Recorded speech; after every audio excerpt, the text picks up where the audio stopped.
Ya, hampir betul, betul ya seperti itu. Jawabannya tepat seperti itu, kurang lebih. Ya, pertama, bangsa Jepang pernah menutup diri. Dalam arti orang Jepang tidak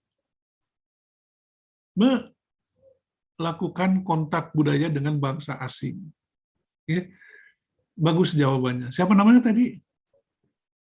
Fadil Sensei. Fadil ya. Ya Fadil ya. Ya bagus jawabannya seperti itu. Jadi selama masa menutup diri, ya, atau disebut dengan sakoku, tidak melakukan kontak dengan bangsa asing, orang Jepang tidak mengetahui bagaimana ya sebaiknya bergaul barangkali atau berkomunikasi dengan orang asing. Itu alasan pertama. Ya. Jadi karena ada kebijakan menutup negara, ya, tidak melakukan kontak dengan negara asing, dengan bangsa asing. Nah di situ orang Jepang sangat sangat kehilangan kesempatan. Ya, bagaimana sebaiknya bergaul dengan orang asing, berkomunikasi dengan orang asing. Ya. Dalam kurun waktu masa menutup diri yang kurang lebih 300 tahun atau 350 tahun, di situ betul-betul terbentuk budaya Jepang, ya, tanpa pengaruh budaya asing. Ya, baru setelah zaman Meiji ada kontak dengan orang asing. Ya, nah jadi seperti itu. Dengan kata lain, Jepang itu ya adalah sebuah budaya yang homogen, ya, tidak banyak perbedaan budaya di antara penduduk-penduduknya. Jadi budaya Jepang bisa dianggap homogen. Homogen dalam arti satu budaya. Nah, untuk memahami hal seperti itu bisa dibandingkan dengan keadaan Indonesia. Bagaimana budaya yang ada di Indonesia? Beragam atau tidak? Beragam, Sensei. Yang sangat beragam, sangat betul. beragam. Bahasanya beragam tidak? Iya, Sensei, beragam juga. Beragam, ya. Setiap daerah memiliki ada suku bangsa, termasuk bahasa yang sangat khas bahasa daerahnya. Ya. Jadi orang Indonesia, ya sejak terbentuk negara Indonesia sudah terbiasa bergaul dengan suku bangsa yang berbeda.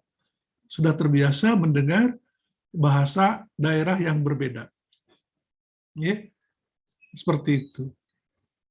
Jadi sudah ada kontak seperti itu. Jadi secara alami orang Indonesia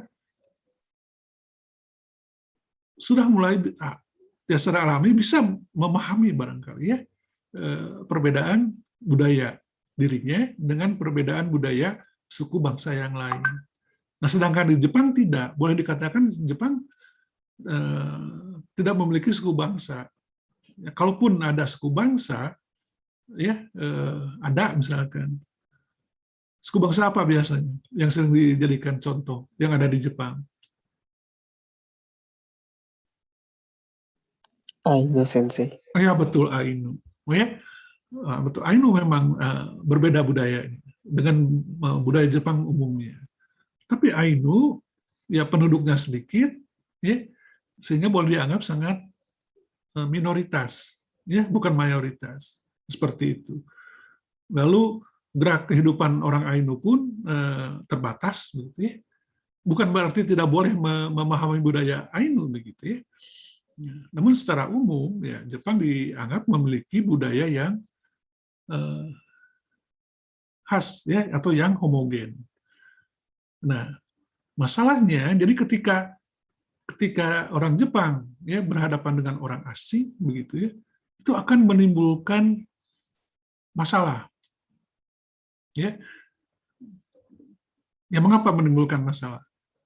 Ya karena ketidaktahuan bagaimana sebaiknya menghadapi orang yang berbeda budaya. Saya ambilkan contoh misalkan, ya, di Jepang ada budaya minum sake. pernah mendengar orang Jepang sangat menyukai minuman sake, minuman khas Jepang? Pernah tidak? Pernah, Sensei. Pernah. Sensei. Ya betul. Itu minum-minuman sake seperti itu. Nah, bagi orang Jepang, minum minuman sake, ya minum sake terutama katakanlah setelah lepas bekerja, ya bagi pekerja ya begitu malam hari misalnya berkumpul dengan teman-teman sekerja di tempat yang namanya izakaya barangkali. Itu dianggap sebagai sebuah kesempatan untuk mempererat rasa kesatuan. Ya. Jadi melalui minum sake, ya, mereka merasakan akan meningkatkan rasa keterikatan di antara sesama mereka. Ya. Nah, itu pandangan mereka. Ya. Sehingga kalau ada orang yang tidak ikut minum sake misalkan, karena alasan tertentu, ya orang tersebut atau orang yang tidak minum sake tersebut ya akan dilabeli begitu ya, akan dicap sebagai orang yang kurang gaul, ya, atau katakanlah menjaga jarak dengan orang yang lainnya. Nah itu pandangan umum ya budaya Jepang ya, ketika dikaitkan dengan minum sake, ya, atau katakanlah minum minuman keras seperti itu. Nah baik, setelah misalkan ya, tapi nah ini ada masalah. Ketika ada orang yang bukan orang Jepang gitu ya, katakanlah orang Indonesia, orang Islam yang tidak minum sake, yang tidak boleh minum minuman keras begitu. Mereka akan berpandangan sama. Orang Jepang itu akan berpandangan sama. Ya. Ya. Jadi kalau ada orang Indonesia barangkali ya diajak ikut minum sake, minum minuman beralkohol, kemudian orang Indonesia itu menolak karena alasan agama, nah mereka akan tetap ya barangkali orang yang belum paham maksud saya ya, akan tetap memberi kesan atau ya memberi label orang Indonesia tersebut ya menjaga jarak, tidak mau bergaul dengan orang Jepang, ya, tidak mau melakukan yang meminum sake untuk mempererat rasa persahabatan atau rasa kesatuan dan lain sebagainya. Ya, nah itu dari situ timbul masalah begitu. Ya. Nah di sini perlunya. Dulu banyak orang Jepang ya beranggapan seperti itu. Ya, jadi kalau ada orang Indonesia yang tidak ikut minum sake misalkan, ya, dianggap orang Indonesia itu kurang gaul, tidak mau sekali lagi ya, tidak mau ya berusaha mempererat persatuan melalui minum kesatuan ya, melalui minum sake seperti itu. Itu ya sekarang mungkin sudah banyak berubah karena sudah banyak orang Jepang yang mulai memahami budaya yang berbeda. Ya. Nah kemudian ketika diajak minum, ya orang Indonesia diajak minum oleh orang Jepang, kemudian orang Indonesia itu menolak, ya, kalau menyebutkan alasannya, misalkan, karena agama saya melarang saya minum sake, melarang minum bir, melarang minum whisky, atau minuman keras yang lainnya. Orang Jepang tidak akan paham, ya, kalau menyampaikan masalah agama. Ya, rata-rata dulu, sekarang mungkin sudah banyak yang berubah. Nah, sekarang coba jawab, mengapa orang Jepang kurang bisa memberi perhatian, ya, kurang bisa memahami kalau sesuatu itu alasannya agama? Coba, ada yang bisa menjawab tidak?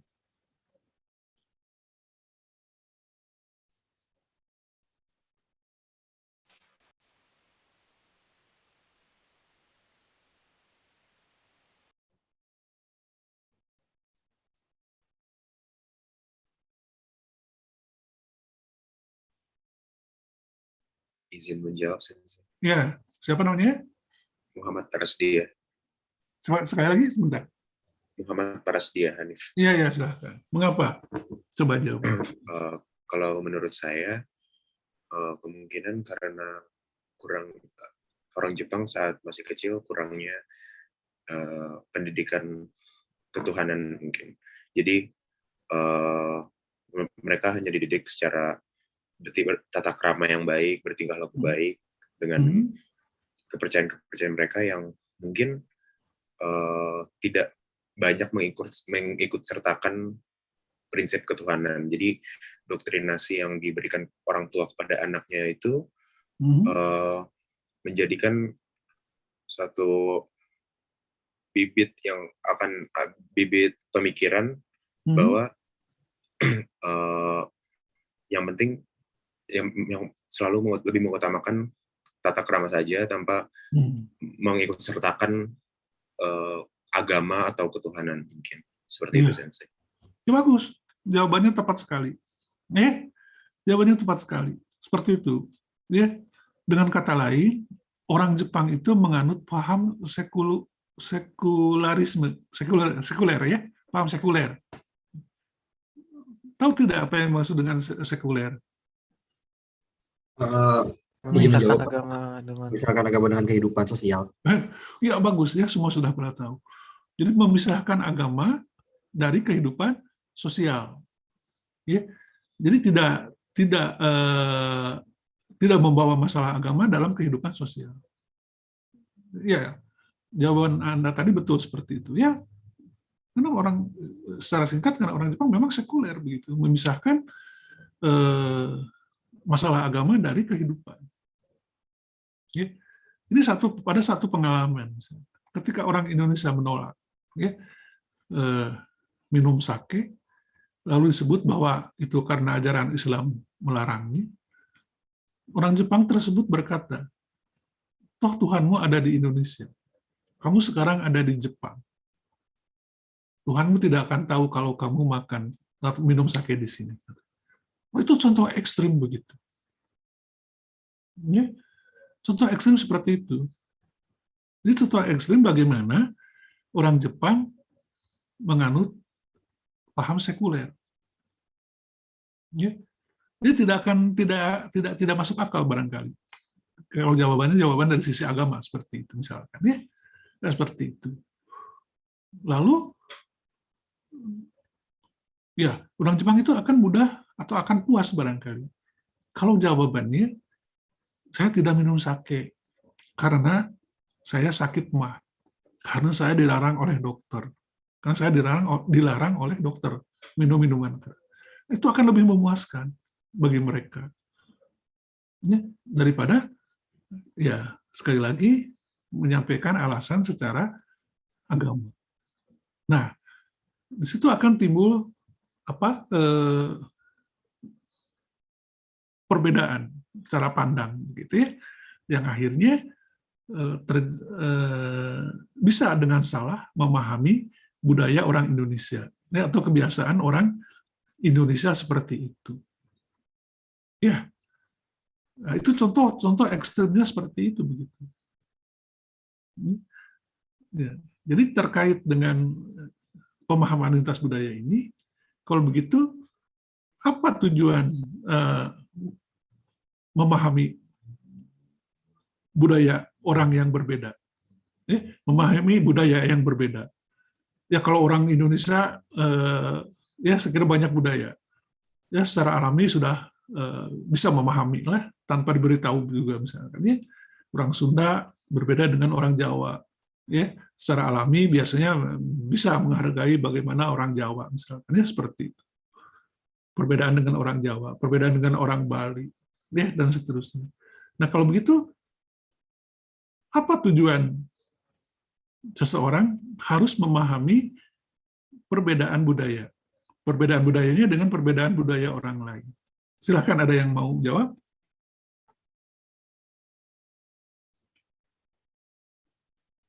Saya mau coba jawab, Sensei. Ya, Elvina ya? Hai. Ya, silakan jawab. Yang pertama, kalau menurut saya itu supaya kita saling memahami budaya orang lain itu, dan kenapa harus mengerti budaya orang lain itu untuk menghindari seperti konflik-konflik yang terjadi antara perbedaan agama, ras atau budaya itu tersendiri Sensei. Jadi kayak misalnya kalau seperti orang Jepang tadi, kebetulan saya punya teman orang Jepang yang dia nggak tahu apa-apa tentang budaya Indonesia gitu. Dan saat saya cerita tentang budaya saya tuh mungkin yang pernah dia pikirkan sebelumnya tuh jadi hilang gitu, sisi-sisi negatif yang dia tahu tentang Indonesia ataupun Islam gitu, itu Iya. jadi berubah Sensei. Jadi kita bisa meluruskan apa yang benar dan apa yang tidak gitu dengan belajar budaya itu sendiri Sensei, karena mungkin orang-orang yang tidak belajar budaya secara mendalam itu dia bisa terpengaruh oleh berita-berita yang kurang tepat gitu Sensei. Jadi jadi intinya untuk memahami budaya dan untuk menghindari konflik sih menurut saya seperti itu Sensei. Ya, bagus. Ya, betul. Ini pun jawabannya betul. Untuk menghindari konflik. Ya, konflik yang diakibatkan oleh, kalau di Indonesia disebut dengan apa, SARA ya. Apa SARA singkatan dari apa? Suku, agama, ras. Suku, agama, ras, dan adat apa? Saya juga lupa lagi. Hanya saya lupa juga Sensei satu lagi. Oh ya betul ya. Suku, agama, ras, dan antar golongan. Antar golongan. Ya, nah kalau di Indonesia seperti itu. Jadi betul, untuk menghindari konflik. Ya. Kenapa harus menghindari konflik? Ya, manusia kan ingin damai. Intinya seperti itu, begitu ya. Lalu dengan kata lain, ya, setelah memahami budaya orang lain, budaya yang berbeda orang lain, dituntut harus menghormati, begitu. Ya, dituntut harus menghormati budaya orang lain. Orang Indonesia tidak ada budaya minum minuman keras. Orang Jepang harus paham dong. Ya, jangan memaksakan orang Indonesia ya, minum minuman keras, katakanlah seperti itu. Karena ya perbedaan yang saya sebutkan tadi begitu. Jangan sampai timbul kesan negatif misalkan orang Indonesia itu kurang gaul, nggak mau minum minuman keras misalkan ya, untuk meningkatkan rasa persahabatan, rasa kesatuan antar sesama kolega misalnya, kolega kerja. Nah, akan menghindarkan perbedaan atau pemahaman-pemahaman seperti itu yang tentu bisa menimbulkan konflik begitu. Ya. Jadi intinya pemahaman lintas budaya itu untuk menghargai perbedaan budaya orang lain, ya, bukan untuk menghakimi budaya saya lebih bagus daripada budaya orang lain. Ya, kamu harus ikut budaya saya. Nah, tidak boleh ada anggapan seperti itu. Ya, biarkan saja. Ya, budaya mereka seperti itu karena mereka sudah hidupnya ya sudah memegang budaya itu ya sudah jelas seperti itu begitu. Tidak perlu beri penilaian budaya kamu sih jelek misalkan, budaya kamu sih jadul misalkan, ya tidak cocok dengan budaya kini. Tidak boleh seperti itu. Jadi harus menghargai perbedaan. Jadi kalau sudah ada perbedaan, tidak akan terjadi kesalahpahaman. Jika tidak ada kesalahpahaman, tidak akan terjadi konflik. Ya, tidak akan terjadi konflik. Nah, Indonesia pun demikian. Kalau semua ya memiliki kesadaran untuk memahami berbagai perbedaan ya, yang disebutkan dengan SARA tadi, insya Allah Indonesia damai seperti selama ini barangkali ya seperti itu. Jadi jangan merasa budaya dirinya yang baik, budaya dirinya yang tepat. Nah, jadi untuk menghilangkan hal-hal seperti itu, ya baik, ya baik. Namun tentang perbedaan budaya ini, ya kembali ke istilah budaya misalkan. Budaya kan diartikan dalam arti luas. Ya apapun bisa dikatakan budaya selama menyangkut hidup. Ya, nanti ada pengertian mengenai istilah budaya yang akan dibahas dalam kuliah berikutnya. Orang yang sama budaya pun, ya, apakah betul-betul bisa sama? Sesama orang Sunda bisa 100% budayanya Sunda tidak, kebiasaannya tidak. Tidak, Sensei. Tidak Sensei. Betul, tidak. Ya, nah, karena budaya menyangkut pola hidup pribadi masing-masing. Ya, walaupun saya hidup dalam budaya Sunda, saya sebagai orang Sunda, kebiasaan saya ya belum tentu sama 100% dengan kebiasaan orang Sunda yang lainnya. Ya, orang Sunda yang lainnya. Ya. Nah, itu pun bisa dianggap sebagai sebuah menghargai perbedaan budaya. Misalkan ya, apalagi kalau bicara dalam lebih luas lagi, kalau kita melihat suku Sunda, kan ada suku Sunda katakanlah Banten misalkan ya, suku Sunda apa yang ada di Garut itu adat mana, suku Naga apa namanya, Kampung Naga apa yang ada di Garut itu ya, atau katakanlah ya budaya di satu tempat tertentu, budaya Sunda di satu tempat tertentu berbeda dengan budaya yang lain. Budaya orang Sunda yang ada di perbatasan dengan Jawa Tengah, misalnya orang walaupun tidak mau ya walaupun disebut orang Sunda, misalnya ada yang tidak mau disebut budaya Sunda 100%, seperti orang yang berbatasan dengan Jawa Tengah itu orang mana? Cirebon, Indramayu misalkan ya, atau sekitar Brebes dan seterusnya barangkali. Nah, seperti itu. Ya tetap ya dalam sikap seperti itu pun ada perbedaan yang harus dihargai, walaupun sesama budaya yang memiliki budaya yang sama, ya seperti itu. Jadi, nah tujuannya seperti itu. Jadi kembali ke mata kuliah kita, ya pertama mata kuliah ini ditujukan ya pertama untuk memahami bagaimana barangkali ya budaya-budaya Jepang yang bisa ya diangkat sebagai topik ya untuk memahami budaya mereka ya, artinya budaya di Jepang dianggap sebagai budaya asing begitu ya. Ya baik, jadi itu seperti itu ya. Jadi tujuannya sekali lagi untuk menghargai ya budaya orang lain, seperti itu, agar tidak terjadi konflik. Betul seperti apa yang dikatakan tadi oleh Elvina. Intinya seperti itu. Ya. Atau dengan bahasa lain, bagaimana biasanya kalau ada orang yang selalu menganggap dirinya yang terbaik, ada istilah apa itu? Saya lupa.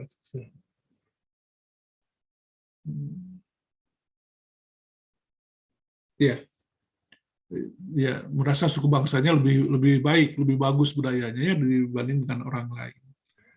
Nah seperti itu. Ya. Nah kemudian kajian-kajiannya apa yang akan kita bahas ke depan ya tentu apa yang dikemukakan nanti sesuai dengan apa yang tertulis di dalam buku referensi ini.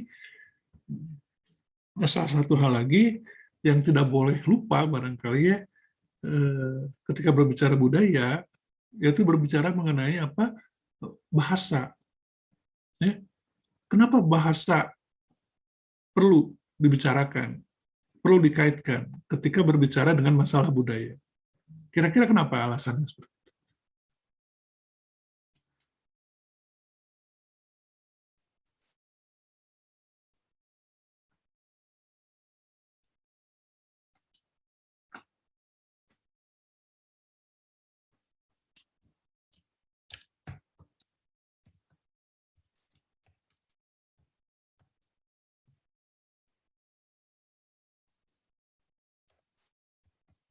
Ada yang bisa menjawab?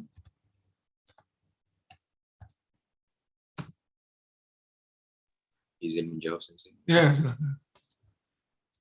Kalau menurut saya, bahasa itu bisa menjadi salah satu instrumen untuk mengetahui kebudayaan suatu bangsa. Seperti kalau dalam bahasa, kita mengetahui sendiri, ada beberapa aturan-aturan berbahasa dalam bahasa Jepang. Jadi memungkinkan itu juga menjadi satu indikasi untuk menebak seperti apa budaya orang Jepang melalui bahasanya saja. Ya betul, ya. Seperti itu. Ya betul jawabannya seperti itu, ya betul sekali. Artinya dengan kata lain kan Anda semua mungkin sudah sering mendengar bahasa menunjukkan budaya. Ya, bahasa menunjukkan budaya. Ya. Nah, perhatikan kosakata yang ada di Indonesia misalkan. Ya.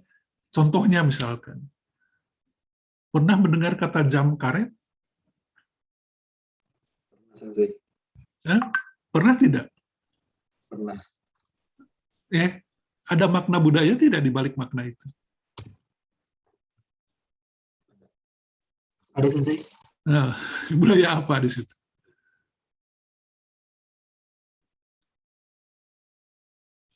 Budaya apa yang ada di balik makna itu?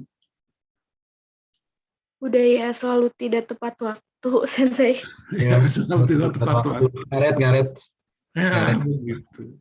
Ya, betul. Jadi itu menandakan ya orang Indonesia itu tidak memiliki budaya tepat waktu. Ya. Budaya tidak memiliki atau tidak memiliki budaya patuh waktu begitu ya, tepat waktu. Jadi ya tidak jadi berlawanan dengan orang Jepang. Orang Jepang sudah kita ketahui tepat waktu lah begitu. Nah itu salah satu contoh begitu. Karena itu perlu memahami ya bahasa.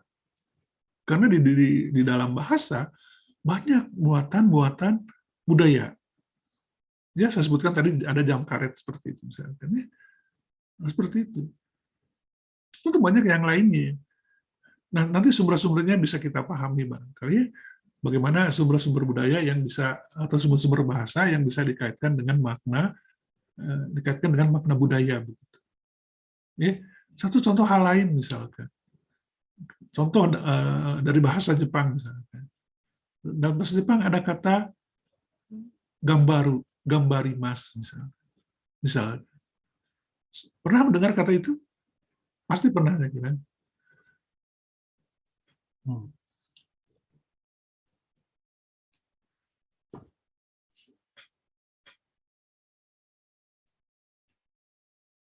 Pernah mendengar kata gambaru, gambarimas, gambate kudasai?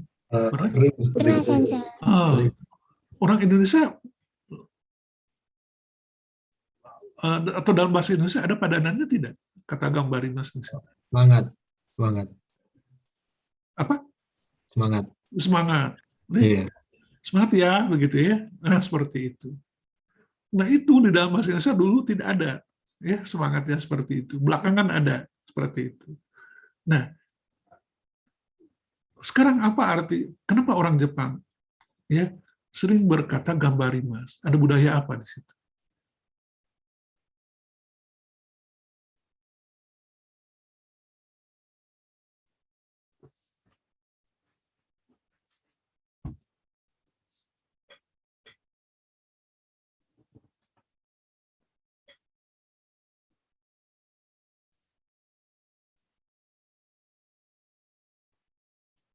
Kenapa begitu hidup ya, begitu sering digunakan di dalam bahasa Jepang ya?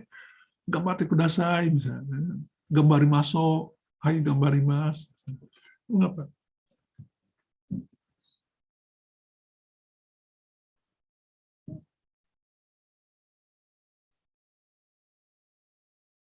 Ya, di sini ada yang menjawab ya, Rizal, memberi dukungan terhadap apa yang dilakukan lawan bicara. Ya betul. Memberi dukungan. Ya, di balik dukungan itu ada makna tertentu, begitu ya. Apa makna tertentu di balik dukungan? Gitu. Rizal Firdaus menjawabnya seperti itu ya. Untuk memberikan dukungan terhadap apa yang dilakukan lawan bicara. Betul. Ya. Nah, tapi di balik dukungan itu apa ya? Intinya, gitu. Ada yang bisa menjawab? Agar apa misalnya?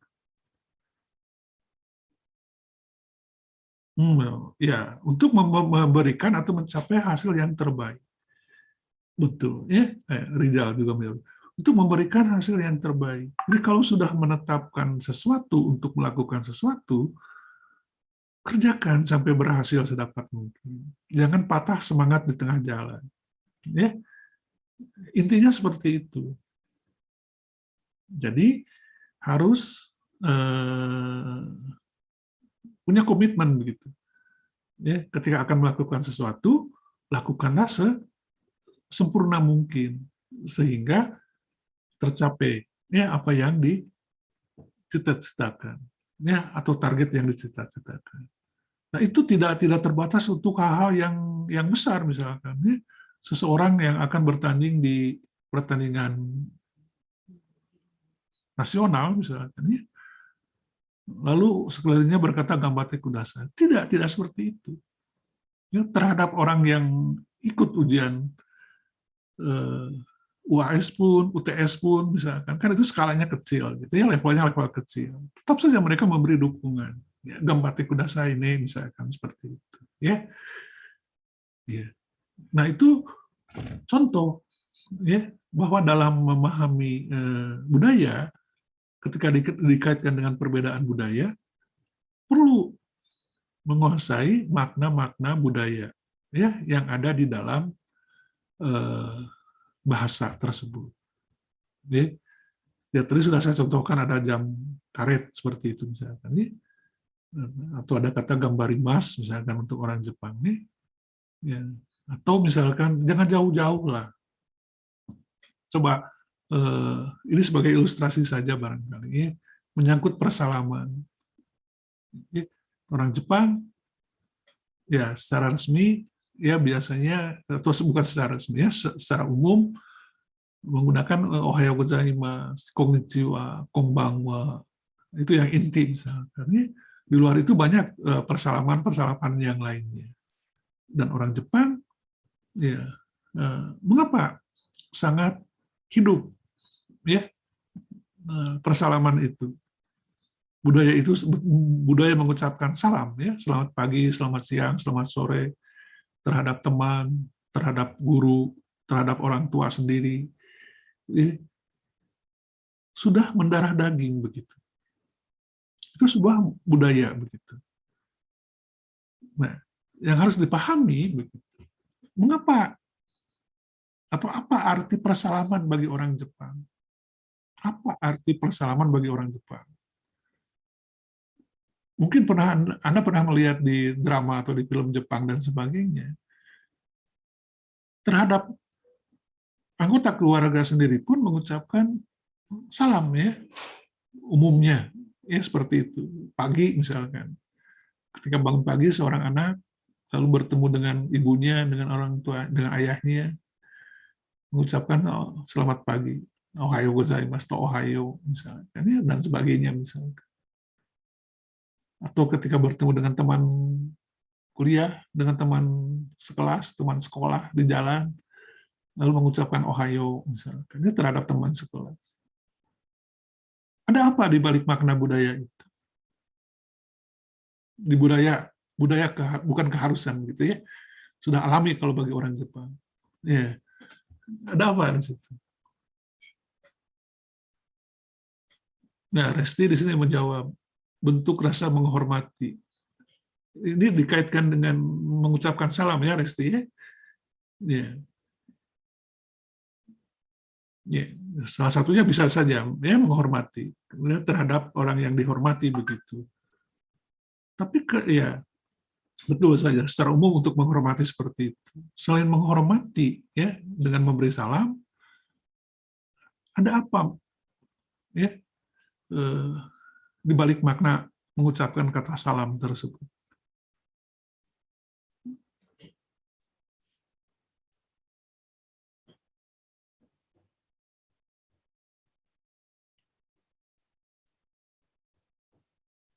Itu buat izin menjawab Sensei. Ya, silakan. Mungkin selain menghormati juga itu bentuk kayak untuk kedepannya gitu, kayak dari masalah karir atau sebagainya juga sih Sensei. Masalah apa? Masalah kayak buat networking juga gitu Sensei. Hmm. Iya, buat kayak biar orang tuh ingat gitu sama kita tuh gitu. Oh, Buat mungkin iya, seperti itu, selain untuk rasa menghormati juga biar orang tuh tahu gitu iya, iya, kalau itu tuh kita gitu, kayak gitu. iya. Iya, kurang lebih sama seperti itu. Dengan kata lain, itu menunjukkan bahwa saya dengan Anda sekarang dalam keadaan hubungan baik, tidak dalam keadaan bermusuhan. Ya, tidak dalam keadaan apa? Sedang bermusuhan. Ya, kalau orang bermusuhan apa mungkin mengucapkan salam? Tidak. Bisa jadi tidak sih. Bisa jadi tidak. Ya, seperti itu. Mungkin ini gak sih kayak kalau di budaya kita kan salam mungkin karena formalitas aja gitu saya mikirnya. Nah, itu bedanya dengan orang Indonesia. Ya, kita kan hanya formalitas gitu. Artinya itu bukan budaya, ya budaya mengucapkan salam di Indonesia itu ya bukan budaya seperti orang Jepang gitu.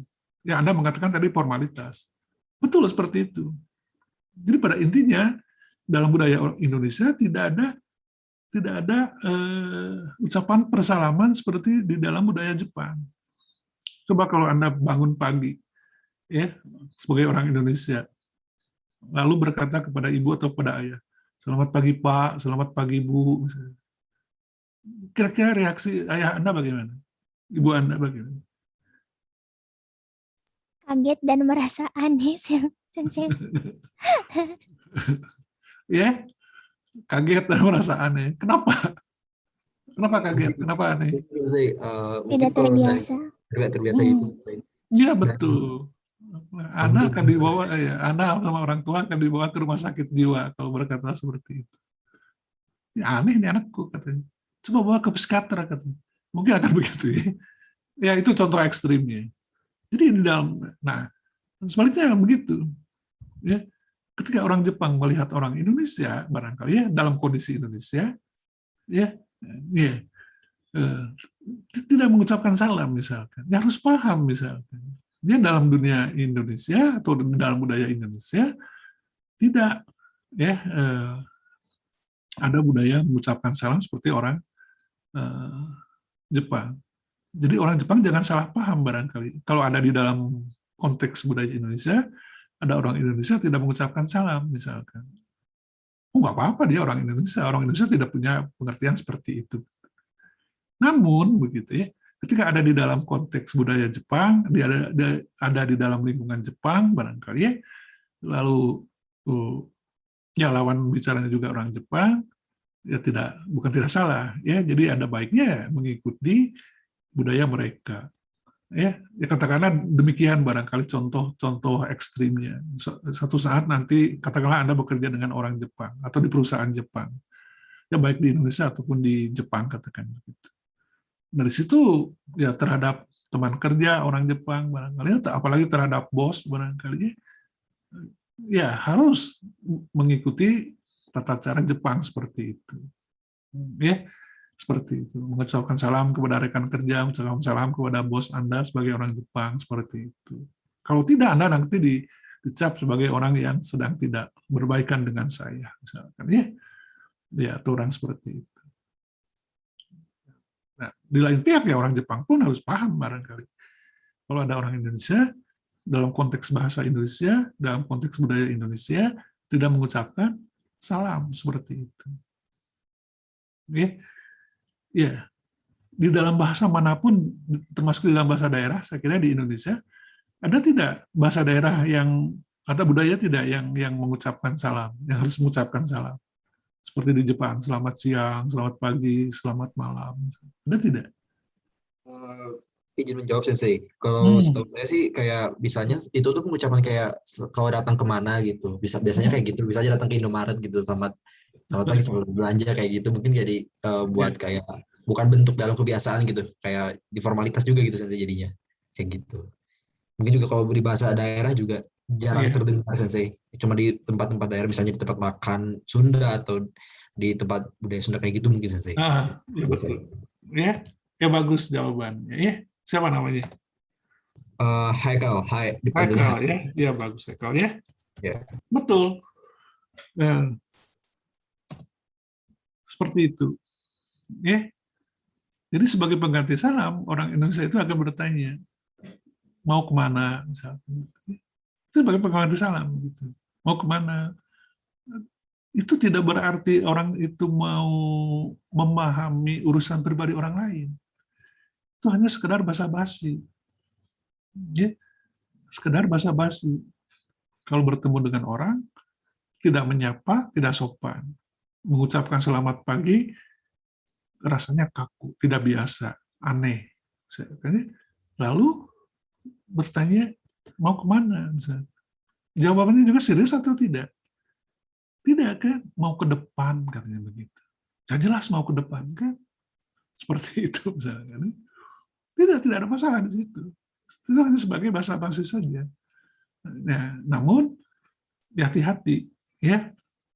Untuk budaya tertentu, ya, katakanlah untuk budaya Eropa, katakanlah atau budaya Barat, kalau ada orang bertanya misalkan, ya, seperti orang Indonesia mau kemana terhadap orang Barat, misalnya orang Amerika, orang Eropa dan sebagainya barangkali, apa dalam bahasa Inggris mau kemana?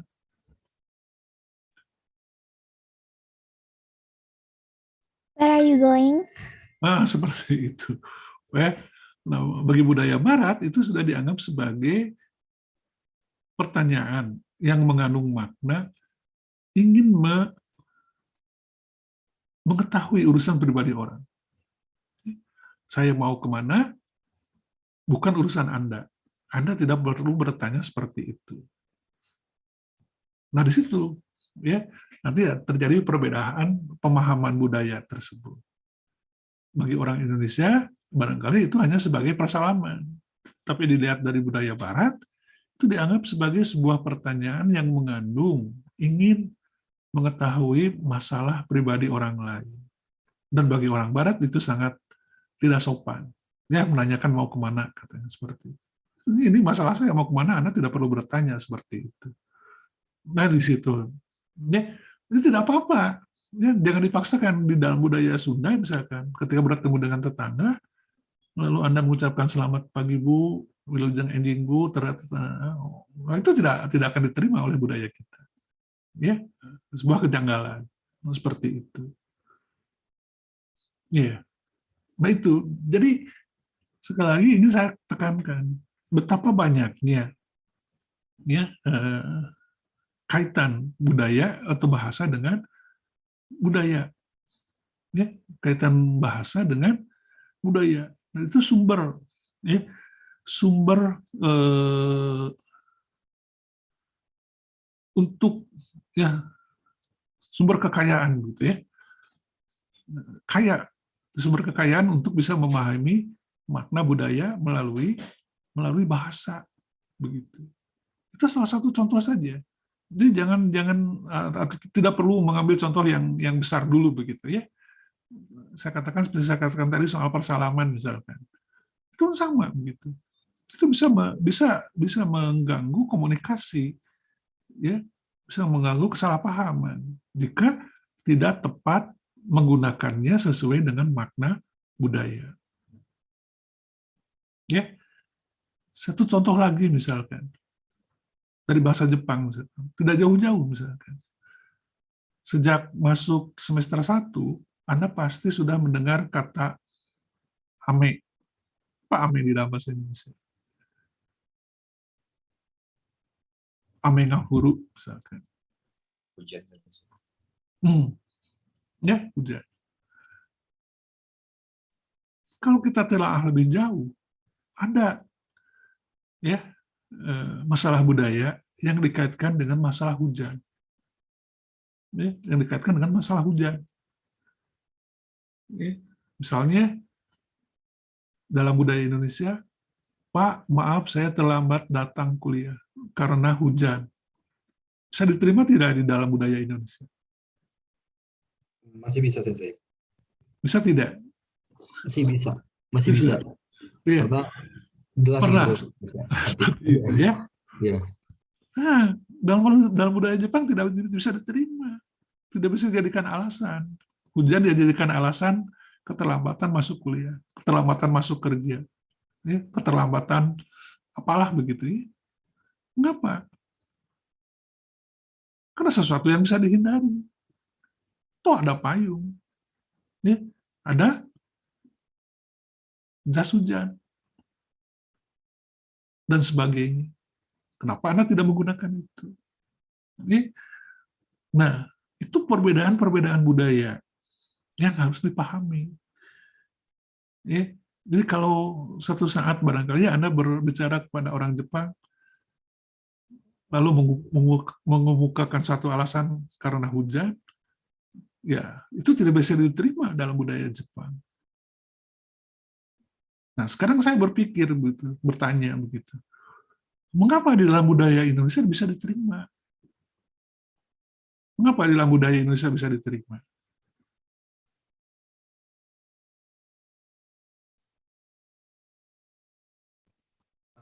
Karena ini Sensei, kalau misalnya di Indonesia tuh kayak hujan tuh apa ya? Kayak jadi alasan gitu, alasan keterlambatannya tuh kayak di jalannya banjir dan sebagainya gitu Sensei. Dan emang di sini banyak keterbatasan juga kalau di Indonesia tuh kayak gitu biasanya Sensei. Kalau dari pengalaman sih ya. Banjir tidak banjir, tapi tetap aja jadi alasan kan kalau di Indonesia. Iya betul. Hujan kecil, hujan besar tidak masalah, biasanya. Tetap aja jadi alasan kan. Betul. Nah, kan, ya, sekarang saya bertanya sekali lagi, kenapa budaya Indonesia bisa memaafkan, katakanlah begitu ya, kalau seseorang terlambat datang ke suatu tempat karena alasan hujan? Sudah menjadi kebiasaan Sensei. Iya, artinya kenapa bisa diterima begitu kebiasaan itu, maksud saya. Karena rasa tidak enak mungkin Sensei. Tidak enak seperti apa misalnya? Karena kita dituntut untuk saling memahami, mungkin jadi takut terjadi huru-hara. Mungkin gitu Sensei. Coba yang lainnya ada yang ingin memberi jawaban tidak? Saya boleh coba jawab. Ya, Kalau mungkin karena emang di Indonesia tuh orang-orang udah kebiasaan santai kali ya, Sensei. Jadi kayak kalau janjian ya udah pasti bakal palingan telat 10 menit, 15 menit. Alasannya kalau nggak macet hujan. Mungkin karena emang orang Indonesia itu kalau saya perhatiin sih kayak emang udah kebiasaan ya udah sama waktu tuh kayak ya udah lenggang aja gitu, kayak janjian molor apa-apa molor tuh nggak apa-apa gitu karena emang udah terbiasa gitu. Ntar kalau ditanyain kenapa? Ya macet jalannya tadi jadi lama, harusnya 30 menit jadi sejam. Jadi kayak udah dimaafkan sih sepertinya kalau macet, kalau karena telat itu alasannya terlalu banyak gitu kalau buat orang Indonesia. Ya. Kurang lebih sih seperti itu Sensei kalau menurut saya. Kayak apa? Kalau keburu-buru ngapain sih buru-buru? Orang ntar juga palingan telat lagi. Biasanya sih gitu. Ya, kalau jawaban seperti itu dikaitkan dengan budaya orang Indonesia yang tidak tepat waktu begitu kan ya. Sekarang permasalahannya begitu, mengapa orang Indonesia memaafkan seseorang yang datang terlambat karena alasan hujan begitu? Mungkin orang yang memaafkan juga pernah melakukan seperti itu, Sensei. Ya, itu belum menjawab pertanyaan ya. Takut dikatakan terlalu formal, Sensei. Pada dasarnya mereka juga ingin mengerti. Mereka mencoba mengerti agar di kemudian hari bisa diterima. Sudah mendarah daging. Ya kenapa mendarah daging? Itu kan inti permasalahannya begitu. Izin menjawab, Sensei. Nah, silakan. Karena kurangnya sikap disiplin. Kurangnya sikap disiplin bahasa Indonesia. Disiplin ya. Ya belum ada yang tepat 100% jawaban. Izin menjawab. Ayo silakan. Mungkin karena orang Indonesia berpikirannya bahwa hujan itu sesuatu yang tidak direncanakan gitu, Sensei. Tiba-tiba kita nggak tahu datangnya kapan, berhentinya kapan. Jadi kalau ada hujan mendadak gitu, telatnya hujan kan, hujan nggak bisa diprediksi. Oh ya udah gitu. Ya. Ya, itu salah satu jawaban yang benar saya kira. Ya. Itu pertama seperti itu. Misalnya. Hujan di Indonesia itu tidak bisa diramal, tidak bisa diprediksi. Ya. Ramalan cuaca kita bisa dipercaya tidak? Sudah sangat tepat tidak? hari ini akan turun hujan di Jatinangor, jam sekian akan turun hujan di Ujung Berung, jam sekian akan turun hujan di Buah Batu misalkan. Bisa tidak seperti itu? Tidak, Ramalan cuaca kita. kebanyakan ramalan antara meleset atau keduluan biasanya. Jadi belum tepat ya. Ya, Lalu kan terlalu luas kalau ramalan cuaca di kita. Ya, Bandung sebutnya. Bandung kadang-kadang berawan. Apa seluruh Bandung berawan begitu atau tidak misalkan? Bandung hujan. Apakah seluruh Bandung hujan gitu? Tidak. Ya, belum bisa seperti itu. Jadi belum tepat misalkan. Ya betul. Pertama kaitannya di Indonesia hujan tidak bisa diprediksi. Di Jepang hujan ya sudah bisa ramalan cuaca maksud saya ya, sudah bisa diprediksi hampir 100% ketepatannya sekarang. Ya, ketepatan turun hujan. 100% kalau ramalan cuaca berkata hujan pasti hujan. Dan itu menyangkut wilayah yang lebih eksplisit lagi. Ya, tidak disebutkan Tokyo hujan begitu. Ya mungkin sebagian besar bisa seperti itu, tapi bisa lebih mendetil lagi. Tokyo-nya bagian mana misalkan, ya seperti itu. Nah, di Indonesia belum seperti itu. Tapi sebelum ada ramalan cuaca pun, ya seperti sekarang, orang Jepang tidak menjadikan hujan sebagai alasan untuk bisa dimaafkan, ya atas suatu keperluan begitu.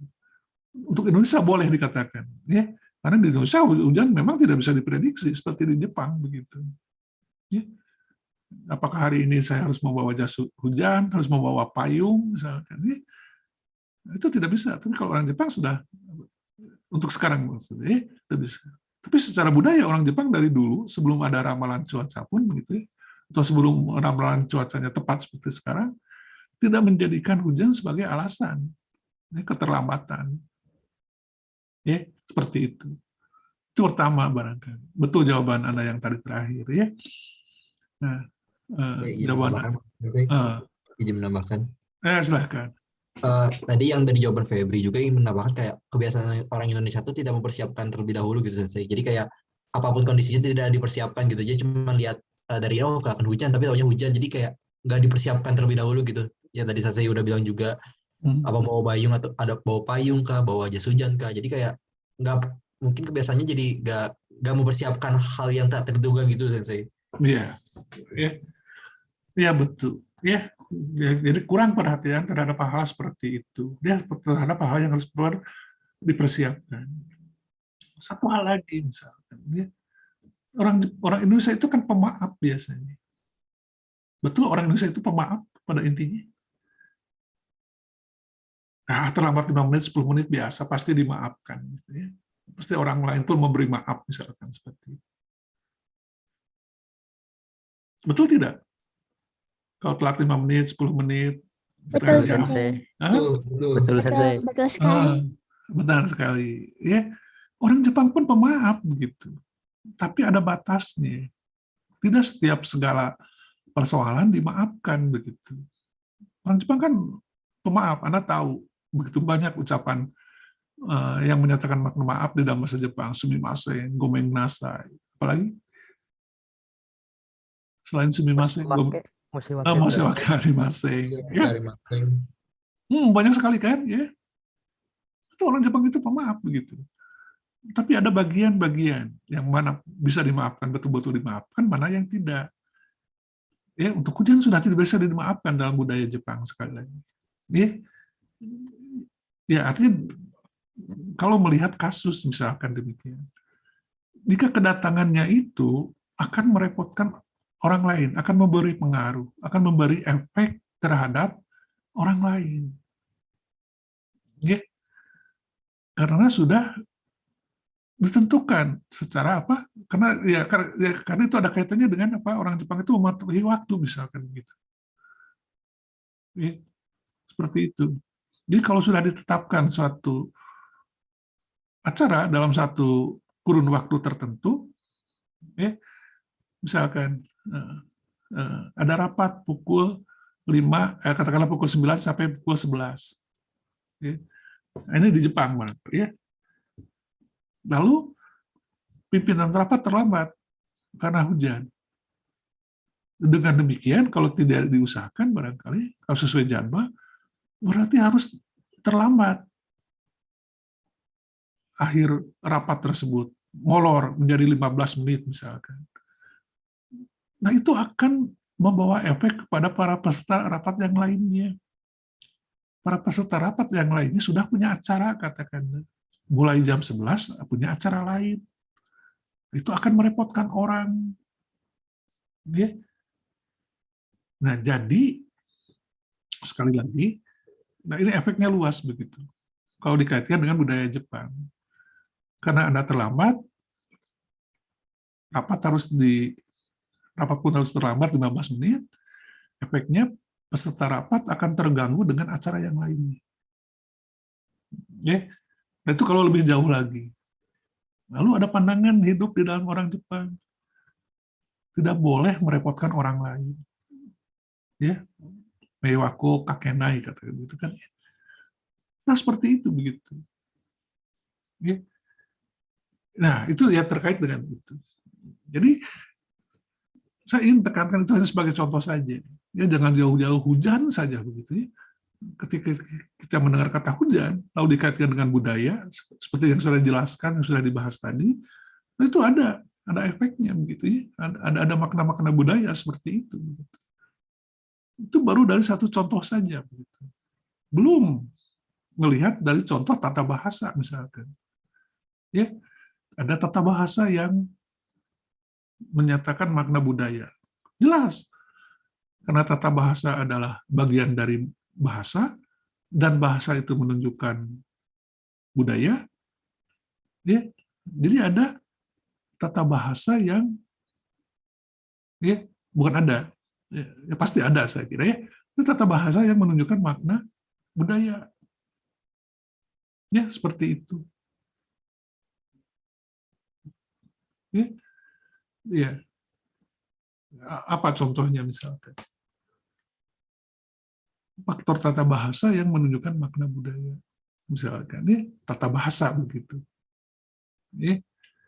Itu ada nanti ya mungkin secara lebih luas bisa dibahas misalkan ya, seperti itu. Ya, Anda sudah tahu di dalam bahasa Jepang ada faktor tata bahasa yang berkaitan dengan masalah kesopanan misalnya. Ya contoh mudahnya barangkali begitu. Misalkan seorang mahasiswa berkata terhadap sensei, misalnya, "Sensei, hirogohan wa nani o taberu?" Misalnya. Boleh tidak?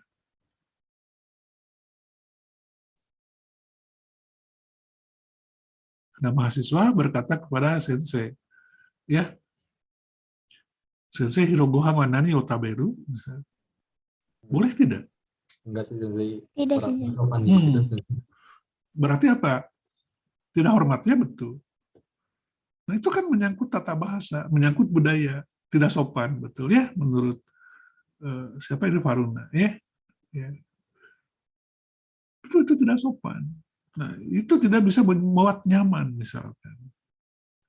Nah, itu dilihat dari faktor kecilnya dari tata bahasa saja yang Anda pelajari, misalkan seperti itu. Itu sudah satu hal ya yang berkaitan dengan budaya. Jadi budaya itu, ya, bahasa itu betul tidak bisa dilepaskan dari kata budaya. Ini berlaku tidak bahasa Jepang saja saya kira ya. Dalam bahasa apapun pasti ada makna budayanya. Bahasa Indonesia pun demikian. Ya, seperti tadi. Ya, saya katakan hujan dalam bahasa Indonesia tidak mengandung tidak masalah misalkan seseorang terlambat karena hujan. Ya seperti itu. Ya kembali ke Jepang misalkan. Kalau terlambat karena gempa bumi misalkan, ya, kalau terlambat karena badai, ya, taifu atau topang barangkali, nah itu masih bisa dimaafkan misalkan. Tapi topan di Jepang sudah bisa diramal. Ya, yang belum bisa diramal itu apa? Gempa saja. Ya, kapan akan terjadi gempa itu tidak bisa diramal. Ya, jadi kalau terlambat karena ada gempa misalkan, nah itu bisa dipahami misalkan. Ya, karena tidak bisa diramal begitu. Nah, kapan terjadi?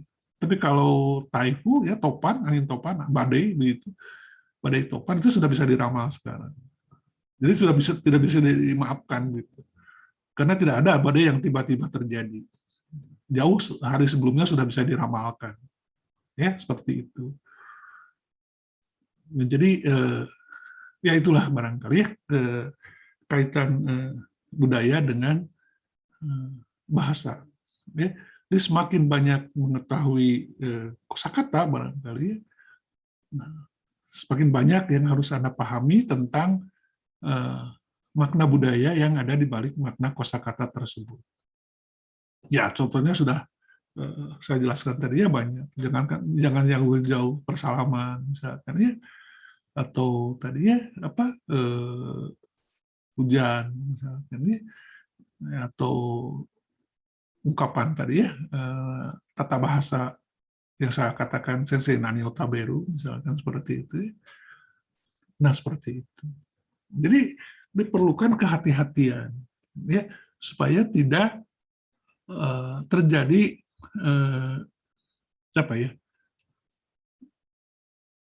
kesalahpahaman misalkan ya atau supaya tidak menghambat kelancaran berkomunikasi. Ya, supaya tidak menghambat kelancaran berkomunikasi, ya, diperlukan pengetahuan budaya seperti saya katakan tadi misalkan ya. Kembali saya katakan, kalau ada orang berkata terhadap orang yang dihormati, ya, anata, misalnya saya wanani utaberu, itu secara tata bahasa betul, tidak ada yang salah. Tapi secara etika tidak benar.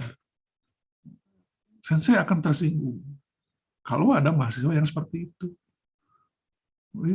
Atau misalkan ada mahasiswa yang mengucapkan salam, tapi tidak sesuai dengan aturan terhadap sensei. Pagi misalkan ya bertemu dengan sensei di kampus, sensei ohayo misalkan, sensei ohayo misalkan. Benar atau salah ucapan itu? Salah. Salah.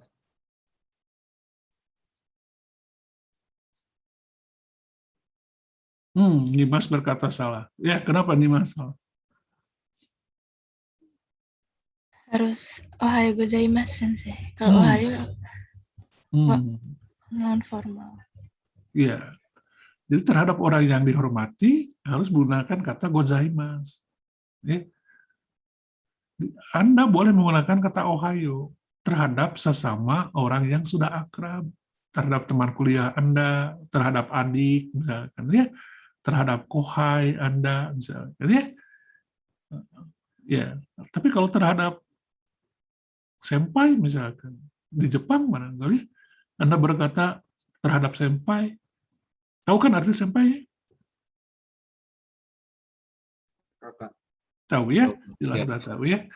Iya, kalau terhadap senpai misalkan, senpai ohayo misalkan, Anda bisa ditempeleng misalkan. Ya, mungkin terlalu berlebihan begitu ya. Karena dianggap tidak sopan begitu. Yang sopan adalah ohayo gozaimasu misalkan ya. Ohayo gozaimasu. Nah, itu budaya sekali lagi. Ya, kaitan bahasa dengan budaya. Ya. Tadi pun saya katakan, ya ini berlaku untuk seluruh bahasa. Di dalam bahasa Indonesia pun ada makna budaya.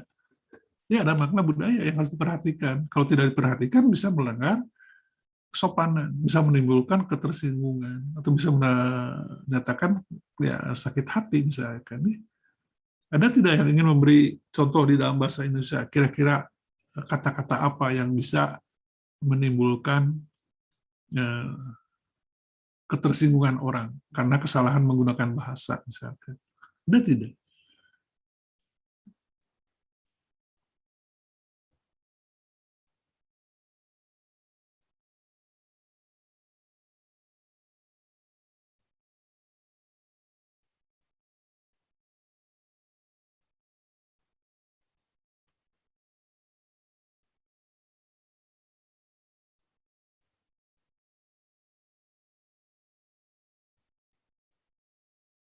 Kira-kira ada tidak? Terpikirkan tidak?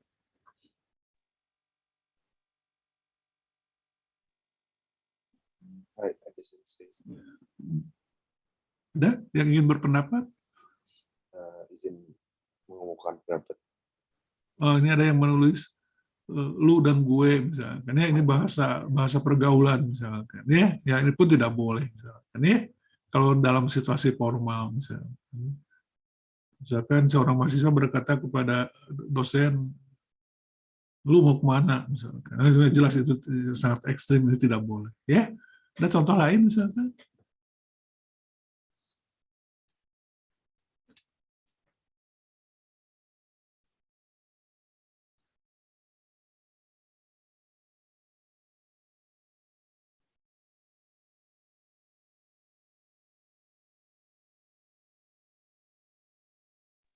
Mungkin ada Sensei.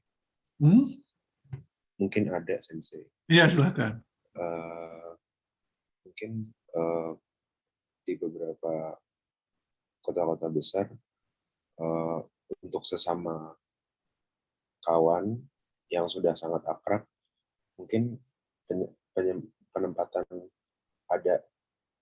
sering terjadi penempatan kata-kata kasar di akhir kalimat itu menandakan keakraban. Tapi kalau misalnya itu digunakan tidak tepat pada lawan bicaranya, mungkin akan menimbulkan permasalahan. Iya, betul ya. Itu kehati-hatian seperti itu ya. Jadi harus hati-hati seperti itu. Ya mungkin contoh sederhana misalkan di dalam bahasa Indonesia ada kata saudara misalkan. Ya. Boleh tidak misalkan seorang mahasiswa berkata kepada dosen misalkan ya, menggunakan kata saudara? Tidak.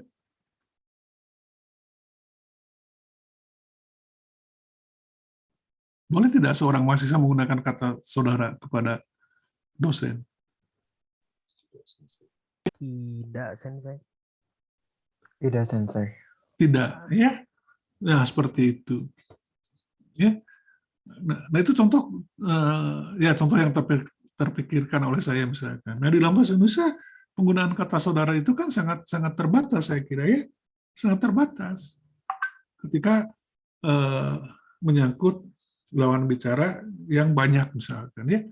Saudara sekalian misalkan ya, atau saudara-saudara misalkan. Ketika saya berbicara di depan mahasiswa misalkan yang banyak, misalkan, itu saudara-saudara seperti itu misalkan ya, itu tidak apa-apa misalkan.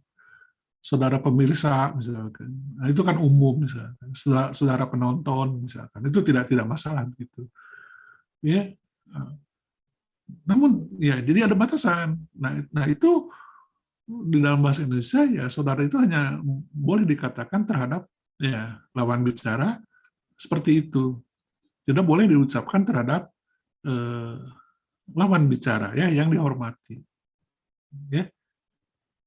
Seperti itu. Terhadap ayah tidak mungkin menggunakan kata saudara kan misalkan. Atau terhadap ayah tidak boleh menggunakan kata kamu misalkan. Ayah, kamu ini gimana sih misalkan. Boleh tidak berkata seperti itu?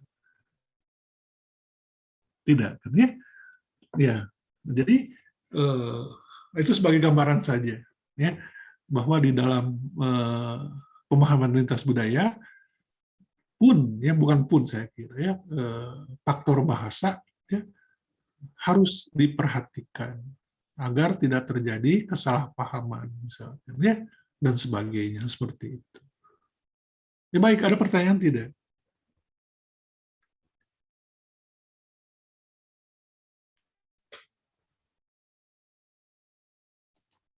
Silakan bertanya kalau ada ya.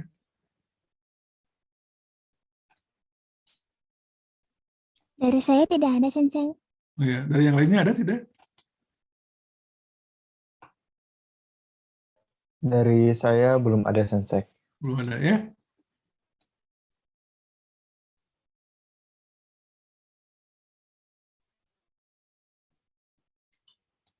Ya baik, masih ada waktu sedikit lagi saya kira ya. Nanti buku akan saya sampaikan ya, buku bahasa Jepang ini sebagai buku atau sebagai manhajar di Google Classroom lah kalau tidak salah ya. Kalau bisa ya di Google Classroom seperti itu. Absennya sudah mengabsen semua tidak? Saya sudah Sensei. Sudah. Di mana mengabsen? Di Siat atau di Di Siat Sensei. Siat? Sudah ada, sudah keluar kan ya? Ya, sudah. Iya. Ya, baik, saya kira hari ini kalau tidak ada pertanyaan saya akhiri sampai di sini dulu ya. Minggu depan kita mulai membahas apa yang tertulis di dalam buku ajar. Ya.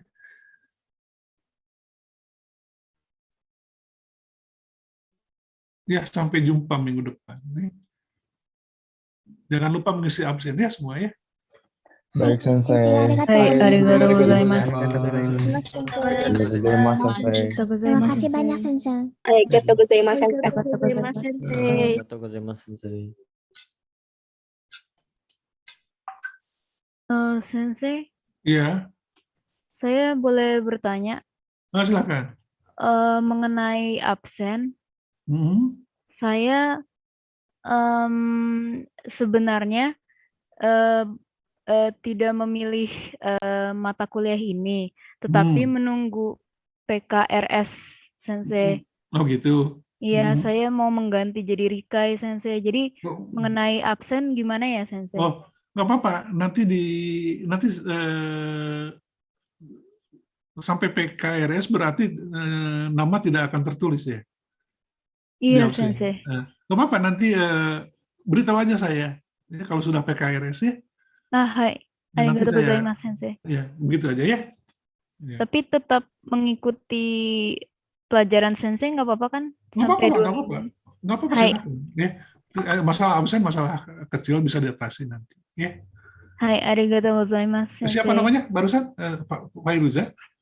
Hai, Sensei. Ya, Pak Fairuza. Ya, silakan ikuti kuliah aja saya. Ya. Hai.